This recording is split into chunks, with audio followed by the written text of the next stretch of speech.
আজকে আমরা হ্যালো মেম সাহেব মুভির পরের পর্বের সম্পর্কে জানব। এই চলচ্চিত্রটি একটি চমৎকার রোমান্টিক কমেডি গল্পকে ভিত্তি করে তৈরি করা হয়েছে, যেখানে দুটি বিপরীতমুখী স্বভাবের মানুষের পরিচয় ও মিষ্টি প্রেমের যাত্রা দেখানো হয়। গল্পের পরের পর্বে আমরা দেখতে পাই প্রধান চরিত্র দুটির মধ্যে নানা বিষয় নিয়ে খুনসুটি, ভুল বোঝাবুঝি এবং ভালোবাসার এক সুন্দর রসায়ন। পরিবারের অমত ও সামাজিক বিভিন্ন বাধার কারণে তাদের সম্পর্কে তৈরি হয় টানাপোড়েন।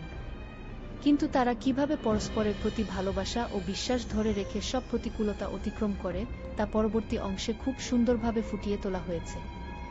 মজাদার সব ঘটনা, চমৎকার সুরের গান এবং ইমোশনাল মুহূর্তগুলোর কারণে গল্পটি দর্শকদের মনে বেশ ভালো একটা জায়গা তৈরি করে নেয়।